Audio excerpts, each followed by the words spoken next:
এই মানুষগুলোর হাতে আমরা দলের পক্ষ থেকে ধানের শীষকে তুলে দিয়েছি।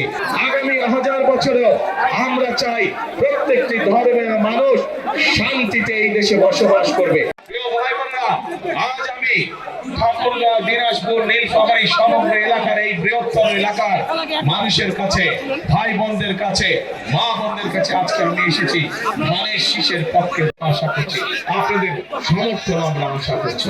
প্রিয় ভাই বোনেরা, এই দেশটি, বাংলাদেশটি হচ্ছে 20 কোটি মানুষের দেশ।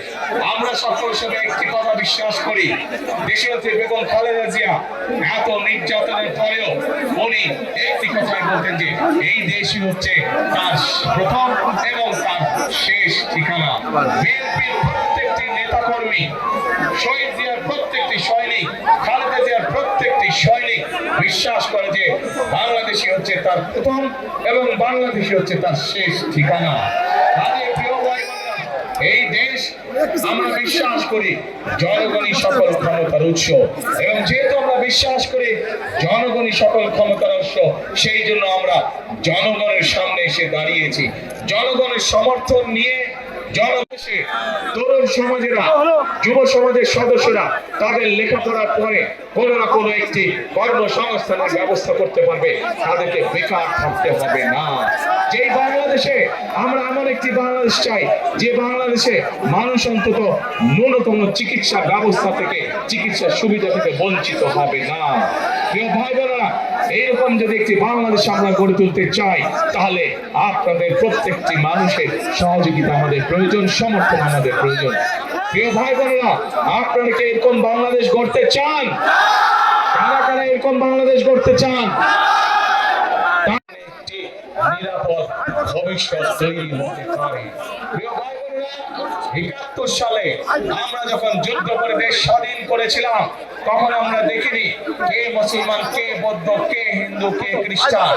আমরা 2024 সালের গণঅভ্যুত্থানের জন্য যখন রাজপথে সারা বাংলাদেশের মানুষ নেমে এসেছিল স্বৈরাচারের বিরুদ্ধে, হাজার বছর ধরে প্রত্যেকটি ধর্মের মানুষ আমরা শান্তিতে বসবাস করেছি। আগামী 1000 বছরেও আমরা চাই প্রত্যেকটি ধর্মের মানুষ শান্তিতে এই দেশে বসবাস করবে, যে যার যোগ্যতার ভিত্তিতে, যে যার মেধার ভিত্তিতে।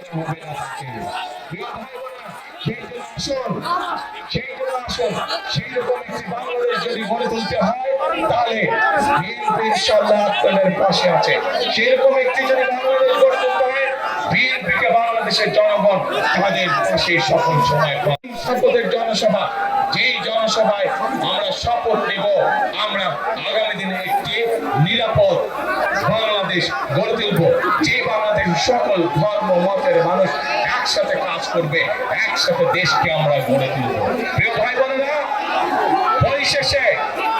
পরিশেষে আমি এই এলাকার উন্নয়ন, এই বাংলাদেশের উন্নয়নের জন্য আপনাদের সকলের কাছে ধানের শীষের, এই মানুষগুলোর হাতে আমরা দলের পক্ষ থেকে ধানের শীষকে তুলে দিয়েছি। এই প্রত্যেকটি মানুষকে আপনারা 12 তারিখ পর্যন্ত দেখে রাখবেন। 12 তারিখে এরা নির্বাচিত হলে পরে তাদের দায়িত্ব হবে 24 ঘন্টা আপনাদেরকে দেখে রাখা, এই এলাকাকে দেখে রাখা, এই এলাকার মানুষকে দেখে রাখা।